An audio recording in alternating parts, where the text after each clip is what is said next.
Here is a number the Nigerian government does not want you to sit with for too long. Over 2,600 former terrorists have already been processed through Nigeria's official rehabilitation program, washed, retrained, handed a starter pack, and quietly returned to the very communities they once terrorized. And now, another 720 have just been released in Borno State alone. Another 744 were reintegrated in April, and a new batch of over 300 are currently inside the facility in Gombe State, awaiting their turn. So let me ask you this, and I want you to hold this question for the next 30 minutes. If a man burns down your village, kills your neighbor, abducts your child, and then one day raises his hand and says he is sorry, what exactly does the Nigerian state owe him, and what does it owe you? That is the question at the center of a program that the government calls Operation Safe Corridor. And before this video is over, I am going to show you that the answer you have been given, the official answer, is not the whole story. Before we go any further, if you are new to this channel, welcome. Naija Insight Desk exists for one reason: to give you the kind of analysis that goes beyond the headlines and the noise.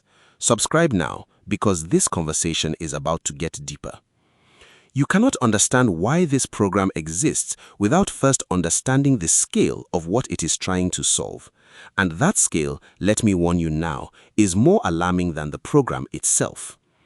On June 12, 2026, Democracy Day, the Borno State government stood at the Hajj camp in Maiduguri and formally reintegrated 720 repentant insurgents into their communities. They were described as low-risk and minor clients under Batch 9 of the state's de-radicalization program. Each one swore on the Holy Quran before being released. Government officials called it progress. Much of the Nigerian public called it something else entirely. But this event did not come from nowhere. Let us go back to where it started. In September 2015, the federal government of Nigeria formally established Operation Safe Corridor, known by its acronym OPSC, as a non-kinetic component of its counter-insurgency strategy against Boko Haram. The logic was this: Nigeria had been fighting Boko Haram militarily since 2009. 6 years later, the insurgency was still alive. Tens of thousands were dead. Millions were displaced, and military commanders were beginning to accept an uncomfortable truth that you cannot kill your way out of an insurgency that has already embedded itself into communities, into families, and into ideology. The program is based at the Malam Sidi camp in Gombe State.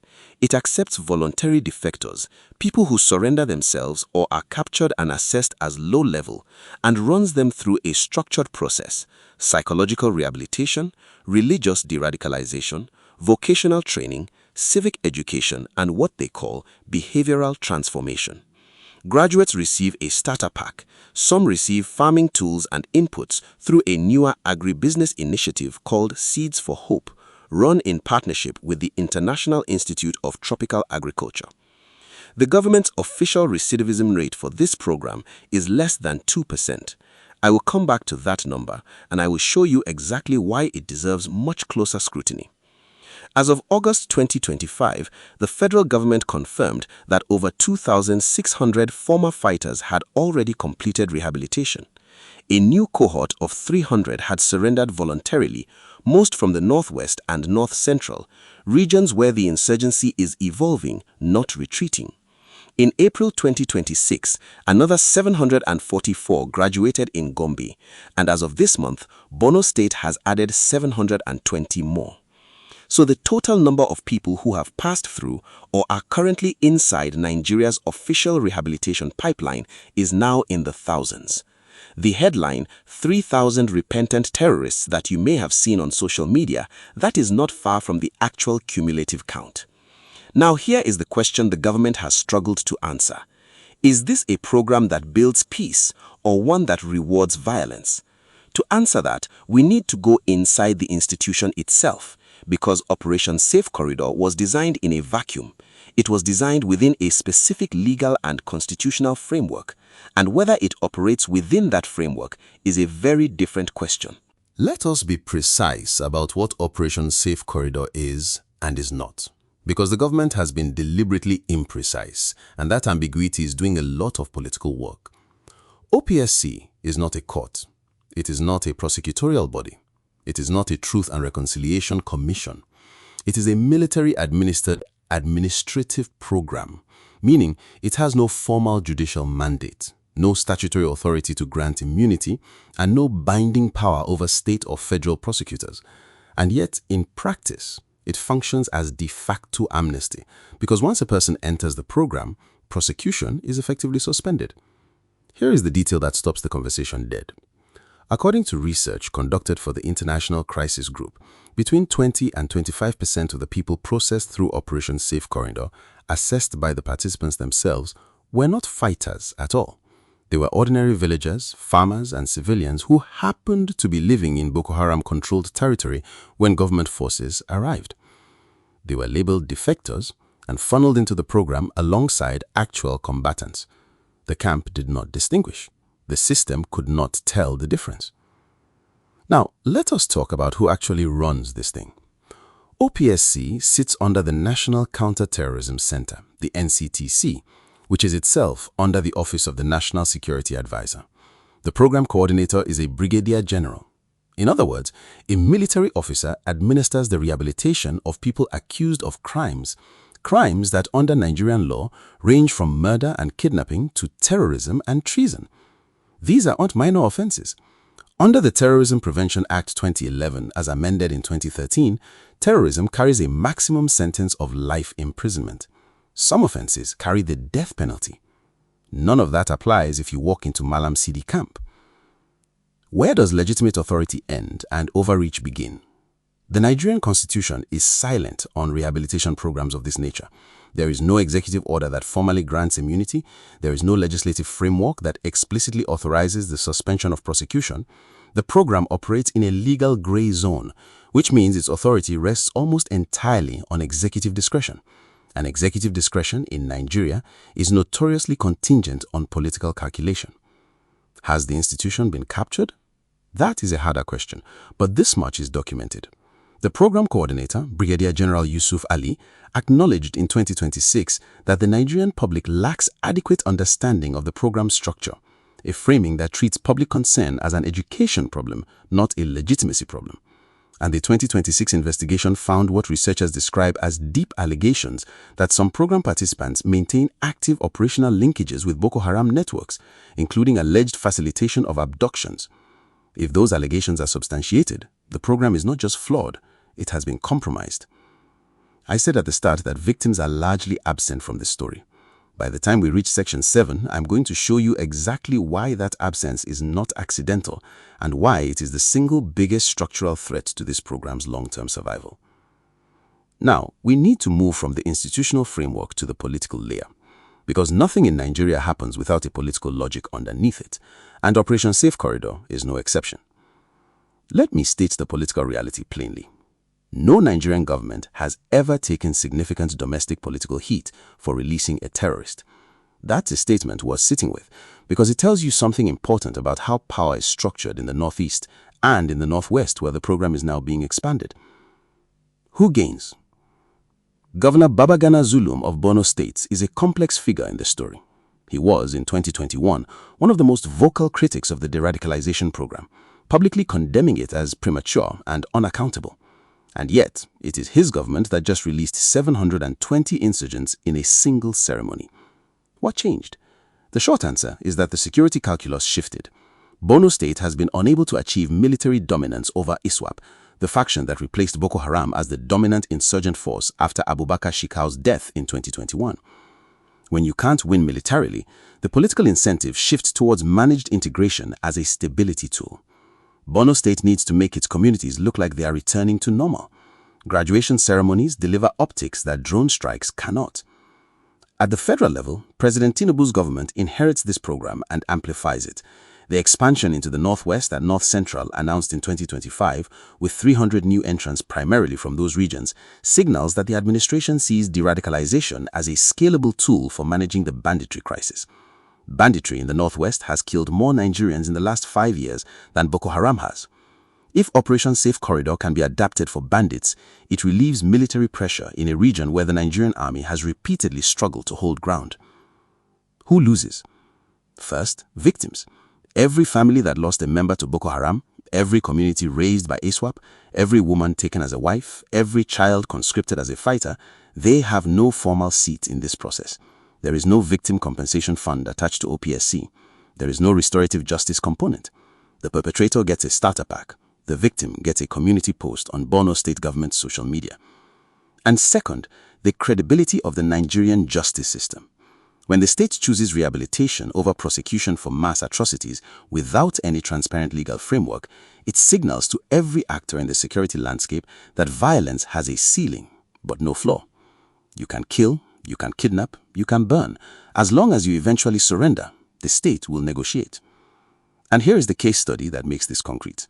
In December 2020, a bandit leader named Awalun Daudawa masterminded the abduction of over 300 schoolboys from Government Science Secondary School in Kankara, Katsina State, while President Buhari was visiting his home state.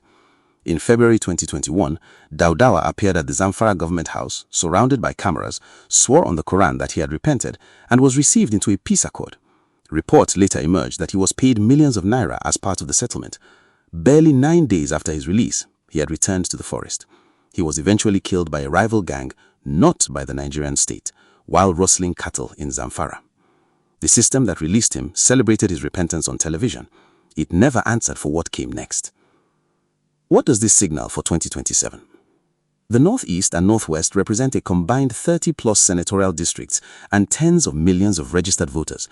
For any candidate, Tinubu seeking re-election or a challenger seeking to peel away northern governors, the optics of being seen as a peacemaker matter enormously.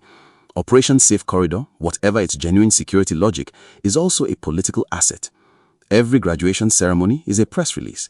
Every reintegrated combatant is a data point that a governor can cite when asking Abuja for budget allocations framed around security progress. Who is conspicuously silent? The victims. The Nigerian Bar Association has been largely quiet on the prosecutorial questions. The National Human Rights Commission has not published a formal assessment of the program's compatibility with international human rights standards. And the National Assembly, which has the power to legislate a proper legal framework, to create a truth and reconciliation structure, to establish a victims fund, has done none of those things. That silence is a policy decision. Now, if what you just heard challenges what you thought you knew, drop it in the comments. I want to hear your read on this before we get to the part that reframes it everything. We've talked about the politics, we've talked about the institutions, but I haven't yet answered the question I posed at the very beginning. What does the state owe the communities receiving these men back? Because the answer to that question reveals a structural failure that goes far deeper than this program alone. Let us start with the communities, because the government starts with the graduates, and that sequencing tells you everything. Research conducted across reintegration communities in Borno State shows that the communities scheduled to receive OPSC graduates were, in the words of one analyst, never properly consulted or prepared. Town halls are held, sensitization materials are distributed, religious and traditional leaders are briefed, but the women whose husbands were killed by these men are not in the room when the decision is made. The farmers whose land was seized do not vote on whether their neighbor's former attacker moves in next door. The result is predictable. Community resistance in Borno State, where the insurgency was most acute, is described by researchers as fragile at best, absent at worst. Returnees are met with social boycott, in some cases open hostility. And when a returnee is socially isolated and economically marginalized, which the government's own program coordinator acknowledged is frequently the case, the conditions for relapse are already present. The government's own NCTC coordinator, Major General Adamu Laka, said it himself in August 2025, and I want you to hear this clearly. One key lesson from previous experiences is the urgent need for sustainable economic reintegration pathways. Without viable pathways, former clients risk relapse due to uncertainty and lack of opportunities. The coordinator of the program that releases these men is openly warning that the program, as designed, risks creating the conditions for their return to violence. That is not a critique from outside, that is an internal confession. What are the security implications? Two are in direct tension. On one hand, there is a genuine security logic to de-radicalization. Military operations alone have not defeated Boko Haram in 17 years. If some proportion of fighters can be peeled away from the insurgency through rehabilitation, even 30%, even 20%, that degrades the insurgency's capacity at the margins. The program coordinator claims a recidivism rate of less than 2%. If that number is accurate, it is a meaningful achievement. But here is the problem with that 2% figure. There is no independent verification. Pulse Nigeria reported in May 2026 that there is no solid published data on recidivism, employment, or psychological status of graduates years after release. The graduation ceremony makes the news. What happens afterward largely does not. The government is not lying about the 2%. They may genuinely believe it, but they are also the only ones counting. On the other hand, the program's expansion into banditry-affected areas of the Northwest and North Central carries a different risk calculus. Banditry is not ideologically driven in the way that Boko Haram's original insurgency was. It is economically driven. A program designed to de-radicalize a jihadist, to reconstruct his theology and his identity, is a categorically different instrument from what is needed to reintegrate a man who kidnapped for profit. The government is applying the same template to a different problem and hoping the results will scale. The economic consequences deserve a separate mention. Nigeria already spends billions of naira on the military operations that this program is meant to reduce the need for. The Seeds for Hope agribusiness initiative, designed to give graduates land, farming inputs, and market access, is, on paper, a sensible economic reintegration tool. But 6 states had to express interest before it could be deployed. That is not a national policy. That is a pilot. And pilots do not scale without political will and federal funding that competes with every other budget priority in a country that is still managing a debt-to-revenue ratio that keeps the IMF awake at night. This story doesn't stay inside Nigeria's borders, and it was never going to. Of the 744 individuals reintegrated in April 2026, at least 8 were foreign nationals, 1 from Burkina Faso, 1 from Cameroon, 2 from Chad, and 4 from Niger Republic. Those 4 men from Niger Republic are particularly significant. Niger has been under military junta control since July 2023.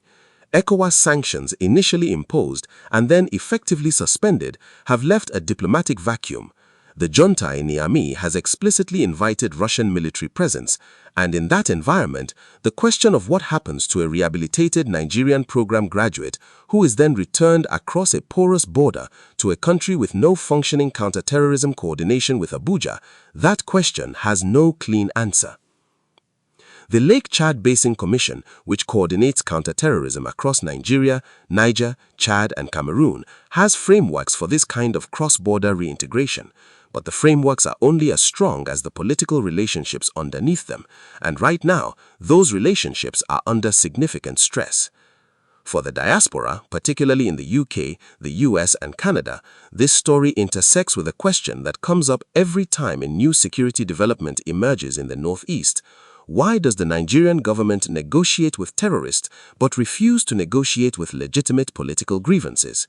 That asymmetry has fueled the IPOB conversation, the Yoruba self-determination conversation, and the broader question of what it means to be a Nigerian citizen whose security the state is willing to trade away. Internationally, human rights organizations have noted that Nigeria's de-radicalization model lacks the formal victim reparations mechanisms that post-conflict programs in Colombia, Rwanda, and Sierra Leone incorporated.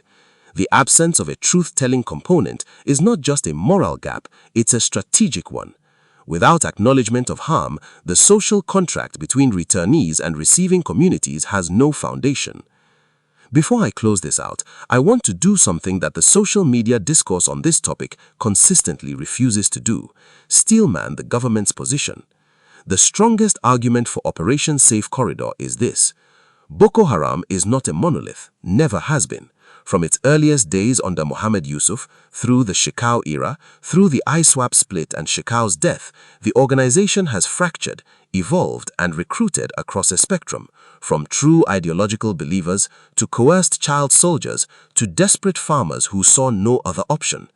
A program that treats every person who came into contact with that organization as equally culpable is not justice, it is collective punishment. And collective punishment applied at scale across a community already traumatized by years of violence does not create peace, it creates a second generation of grievance. The research from the International Crisis Group suggests that up to 75 to 80% of Safe Corridor participants were not fighters in any meaningful sense.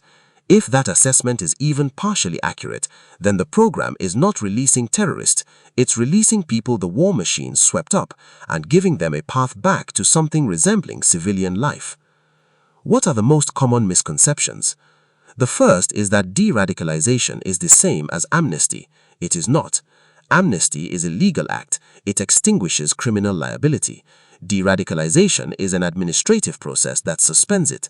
The distinction matters because it means prosecution is technically still possible. It has simply not been pursued. That is a political choice, not a legal inevitability. The second misconception is that every person in the program has blood on their hands. The evidence suggests that is not true, and treating them as if it were makes reintegration impossible and drives the social hostility that undermines the program's success. The third and most dangerous misconception is that this is a new problem. The use of amnesty and rehabilitation as counter-insurgency tools is as old as insurgency itself. Nigeria used a version of it in the Niger Delta under Jonathan. The question has never been whether to use non-kinetic approaches. The question has always been who bears the cost of impunity, and how long are they expected to bear it in silence. I promised you I would come back to the recidivism rate. Here is what the evidence actually shows. The government claims less than 2%. Independent researchers say there is no systematic tracking of graduates after release. There are confirmed cases of rehabilitation program participants returning to insurgent activity, documented in Zamfara, documented in Borno. The Daudawa case was not an anomaly, it was a warning that went unheeded. The 2% figure may reflect the limits of what is being measured, not the limits of what is actually happening. Let me tell you what happens next, and I want to be specific because vague predictions are useless. 3 most likely next moves from key actors. 1. The federal government will expand Operation Safe Corridor into the northwest, exactly as Major General Laka signaled in August 2025. The political logic is too compelling to resist. Banditry is electorally damaging for any northern governor aligned with Tinubu.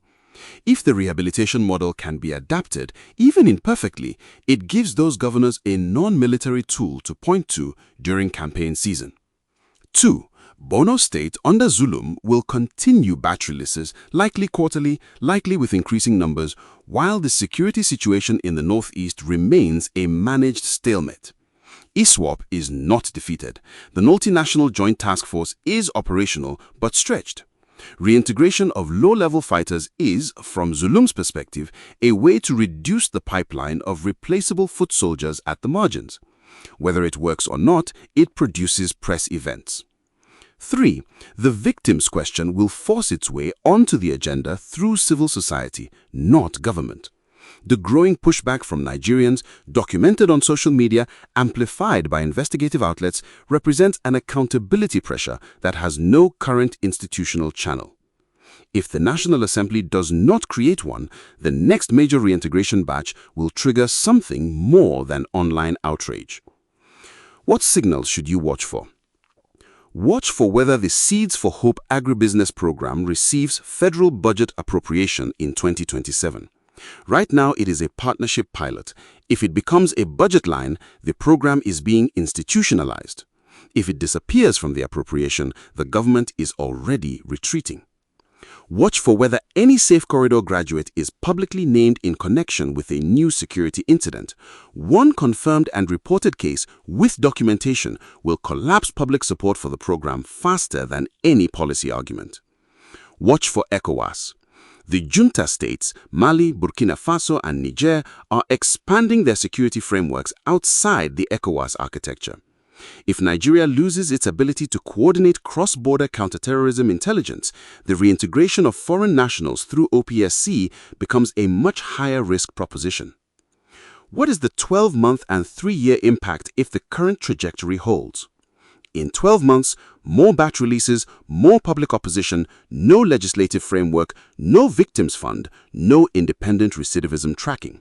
The program continues running on executive discretion and military administration.